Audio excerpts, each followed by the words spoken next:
Hi everyone, it's Marie here. Welcome back to my channel. Today's video is a layout made with the Roarsome Adventures Project Pack from Peartree Cutfiles, and today's layout is called Your Dinomite. So I'm using one of the acrylic titles that you can just see there. I'm also using the stencil and using one of the cut files from the pack as well, and kind of combining everything together. So the first thing I'm doing is just trying to decide what paper I'm going to use to back the cut file. I've got lots of different greens, and any of the greens in fairness would have worked, but I chose this sort of camouflagey, spotty looking one. I felt that the green on this matched best with my photos. You can see my photos just to the right hand side there. So they're from the Butterfly House in Sheffield, and when we went a couple of years ago, they had an area where there were all dinosaur models and eggs and things. We've got some fun photographs of Elliot playing around with those, so I thought I would document those on this layout. I've literally just run a very thin line of glue around the outside of the whole of the cut file, and then just popped it down in the corner of the paper, and then I'm just fussy cutting around it. I think with big shapes like this with long edges that it's probably easier to do it in that way rather than trying to cut out the backing piece first and then stick it on. Alternatively, you could get your machine to cut out the backing piece if you wanted. But I actually enjoy the fussy cutting round. So all I'm doing now is placing my photographs on roughly where they're going to go, and I've used a pencil to mark roughly where the cut file and the photographs sit so that I don't waste time putting lots of stenciling where it's not needed, basically. So for this particular layout, I'm not using the stencil, I'm not just using the whole stencil as it is. I'm kind of picking out some of the larger footprints and then picking out some of the smaller footprints to do in different areas so that they do pop out from behind the cut file. Using different colours as well. I've got pine needles there, and I've also got mowed lawn, and what I do is colour most of them in a single colour to start with. The smaller footprints I've gone with the darker colour, and then the larger ones I've done with the lighter colour. What I'm going to do in a second though is go back over them and add some of the darker colour in to cover over some of the lighter ones as well. I felt that some of them were a little, they were almost too different in colour, and I wanted to sort of blend them together a little bit. So you'll see me in a second just pop that stencil back over the top and then do an extra little bit of colour just to blend the colours together and just dull down a little bit those really bright green footprints, and also just give them a little bit of shading so that they're sort of darker on one side than the other. Really pleased with how that's looking. What I've just shown you there is Tim Holtz crackle paste. Now this is the translucent crackle paste, so if you've ever played with crackle paste, it's so much fun. Basically put a nice thick layer of it on. I certainly always use a thick layer anyway. Nice thick layer of it on, and then when it dries, this is the, like I said, this is the transparent one. I've also got the opaque one. Both really effective. They basically dry all crackled and cracked, and they look fabulous.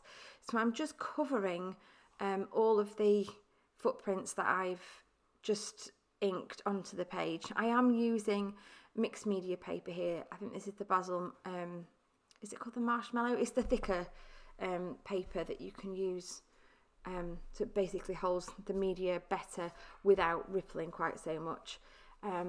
So yeah, I've just covered all of my footprints, and as you can see there, you can see them in the light, they're all just cracked, and it just kind of reminded me of, you know, when you get footprints in the mud and the footprints kind of cracked all under the mud. I thought it kind of reminded me of that.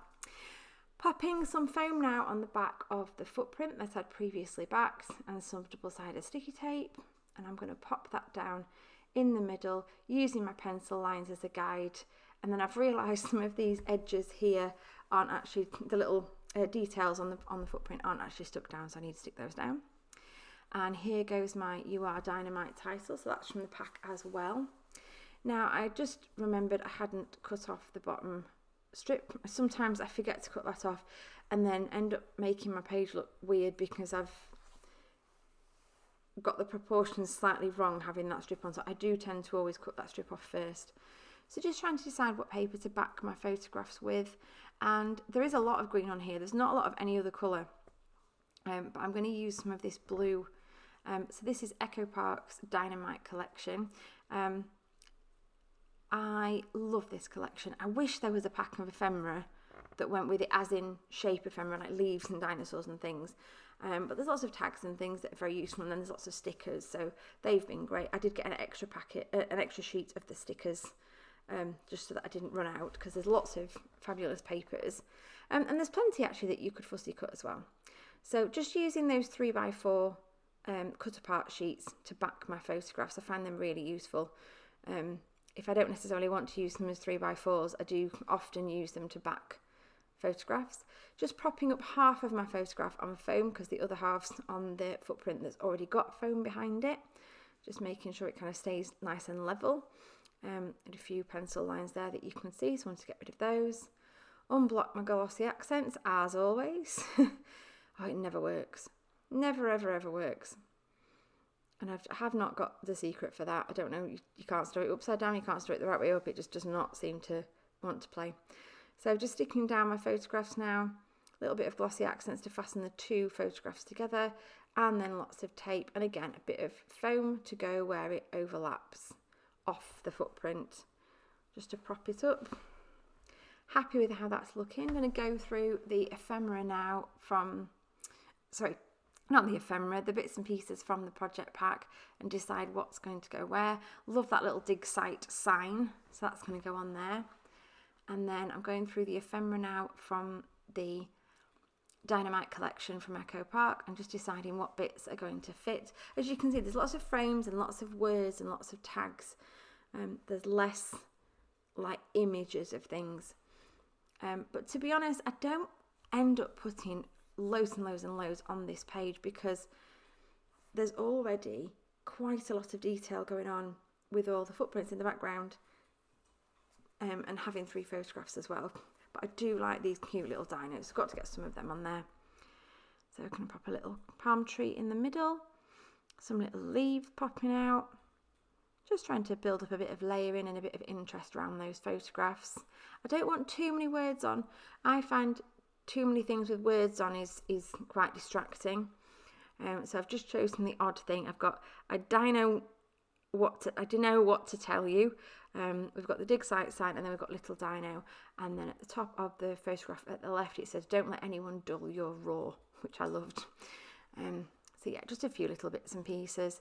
Again, just using foam pads now to prop up the bits of the stickers that are hanging off the photographs, and just to make sure they look like they've got plenty of dimension. I don't like things to look flat.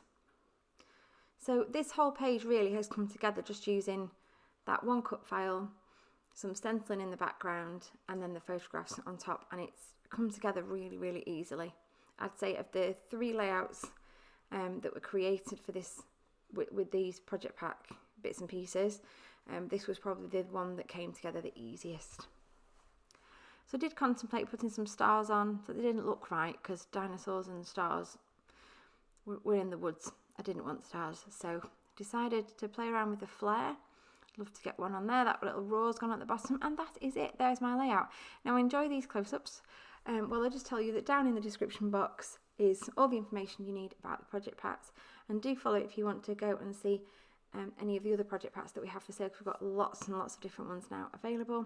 Thank you ever so much for watching. Do check out the other 2 videos that are using this project to make layouts, and I hope they inspire you to use your project pack. Thank you ever so much for watching, and I will see you again next time. Bye for now.